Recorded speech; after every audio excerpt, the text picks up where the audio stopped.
అనవసరంగా టీడీపీలోకి వచ్చినానని ఒక్క క్షణమన్నా బాధపడ్డారా లేదా? ఓపెన్ గా చెప్పండి. లేదు ఓపెన్ గా లేదు బాధపడ ఒక్కసారి కూడా ఒక్కసారి కూడా బాధ వచ్చిన పదవులన్నీ ఒకటి పోతా ఉంటే కూడా బాధపడలేదా? బాధపడలేదు ఇప్పటికి కూడా నిజంగా బాధపడలేదు. ఇప్పటికి కూడా ఎందుకు అంటే పదవుల కోసం రాలేదు నేను నిజానికి పాలిటిక్స్లోకి. అయితే పదవి ఉంటే నాతో పాటు ఉన్న వాళ్ళకి ఇమీడియట్గా నేను ఏదైనా చేయగలుగుతాననే ఇదైతే ఉంది, నమ్మకం ఉంది. కానీ పదవి కోసమే నేను తెలుగుదేశం పార్టీలో జాయిన్ అవ్వటం కానీ, పదవి కోసమే జగన్మోహన్ రెడ్డి గారి మీద పోరాటం కానీ చేయలేదు. కాబట్టి అది పోతున్నప్పుడు అంటే చుట్టుపక్కల వాళ్ళు ఏమనుకుంటున్నారు, చుట్టుపక్కల వాళ్ళు లేకపోతే వైసీపీ వాళ్ళు ఏదైనా హేళన చేస్తున్నారనే కొంచెం అనిపించినా కానీ పదవి పోయిందనే బాధ అయితే ఏ రోజు లేదు. ఇంటర్వ్యూలో అంటే బేసిక్ గా మీరు ప్రిపేర్ అయ్యి వచ్చారు అనుకుంటాను నేనైతే. ఇంటర్వ్యూ అంటే కొంత క్రిటికల్ గానే ఉంటది. సాధారణంగా మిమ్మల్ని ఏదో జోకడానికి, మిమ్మల్ని లేవట్టడానికి అయితే ఇంటర్వ్యూ చేయండి. కరెక్ట్ అన్న. ఏదైనా అడగొచ్చు కదా, ఏదైనా డెఫినెట్ కదా, షూర్. మళ్ళీ ఇది తీసేయాలి అది తీసేయాలని అంటే కూడా తీయాలి. ఇంతకు ముందు మనం మాట్లాడాము, నేను మీకు ఏదైనా చెప్పాను అలాగే. మీరు అప్పుడు చెప్పలేదు, ఇప్పుడు పరిస్థితి వేరు కదా. ఇప్పుడు కూడా చెప్పను. ఎన్ని కండవాలు వేసుకోరు మీరు? మొత్తం మీ మెడల్ ఎన్ని కండవాలు వేసుకోరు? వైసీపీ కొండ వేసుకున్నాను. అంటే నేను కావాలని వేసుకోలేదు, ఆయన వేసాడు. మీరు కావాలంటే మొన్న జయసుధ్ గారి వాళ్ళ అబ్బాయి ఒక ఇంటర్వ్యూలో మాట్లాడాడు. వాళ్ళ అమ్మగారు ఇద్దరు ఆయన దగ్గరికి వెళ్ళారట. వెళ్ళినప్పుడు ఆ యాంకర్ గారు అడిగారు, మీరు వైసీపీలో జాయిన్ అయ్యారు కదా అంటే, నేను జాయిన్ అవ్వలేదండి, వెళ్ళినట్టు నాకు కండువా వేసాడు.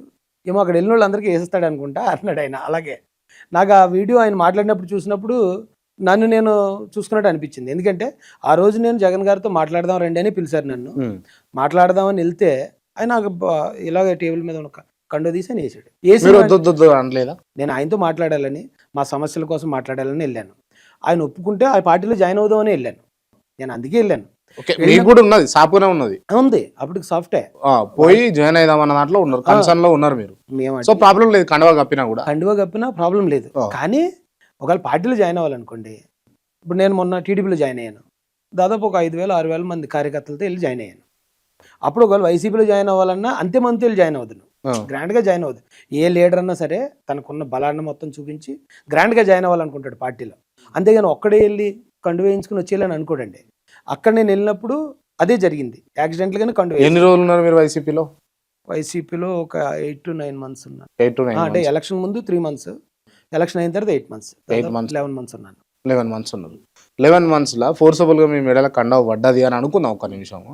మీరు బయటకు వచ్చిన వెంటనే, అంటే ఇప్పుడు కండవ పడ్డది అంటే మీరు ప్యాలెస్ నుంచి బయటకు వచ్చిన వెంటనే మీరు చెప్పొచ్చు కదా, నేను ఫోర్సబుల్ గా నా మెడలో కండవ పడ్డది, నేను ఇష్టపూర్వకంగా ఏమి వేసుకోలేదని ఒక వీడియో బయట చేయొచ్చు కదా. చేశానంటే ఏం చేశానంటే ఫోర్స్ఫుల్ అన్న పదం ఉపయోగించలేదు.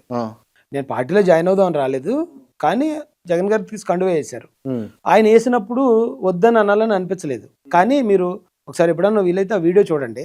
ఆయన కండువా వేస్తాడు, కండువా వేసి నేను ఇలాగ వెనక్కి వచ్చి ఇంకొక ఆయన కండువా వేసేలోపు ఈ కండువా తీసి నేను జేబులో పెట్టేస్తాను. ఎందుకంటే అక్కడ ఏమి కెమెరాలు లేవు.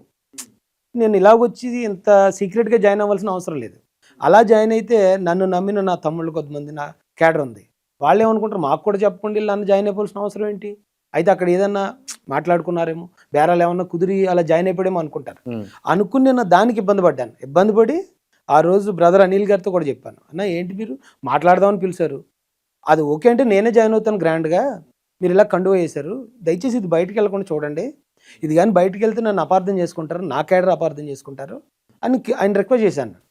రిక్వెస్ట్ చేసి బయటకు వచ్చి ఒక వీడియో మాట్లాడాను. నేను వెళ్ళాను, ఆయనతో మాట్లాడాను జగన్ గారితో. జగన్ గారు నువ్వు ఇచ్చినవన్నీ నేను చూశాను, అవి నీ డిమాండ్స్ కాదు నా బాధ్యతలు అని చెప్పాడండి ఆయన. ఇవన్నీ నా బాధ్యతలు చేయాల్సినవి అని ఆ పక్కన ఉన్న కేఎన్ఆర్, మొన్న ఏదో బయటకు వచ్చింది, వైరల్ అయ్యాడు, కేఎన్ఆర్ చెప్పి రాజేష్ మన పిల్లోడే నీకు డైరెక్ట్ ఉంటాడు, ఇంకి నాకు మధ్యలో ఇంకెవడో ఉండడు, ఆయన నెంబర్ నువ్వు నీ నెంబర్ ఆయన ఎక్స్చేంజ్ చేసుకోండి అన్నాడు. అన్న తర్వాత నేను బయటకు వచ్చాక నేను వెళ్ళింది హామీ తీసుకోవడానికి, హామీ ఇచ్చాడు ఆయన. అక్కడ కండువా వేయకుండా ఒక 4 రోజుల టైం ఇస్తే ఇంకా గ్రాండ్గా జాయిన్ అవుతున్నాను. అప్పుడు బయటకు వచ్చాను, ఆయన మాట్లాడాడు, మనకు హామీ ఇచ్చాడు.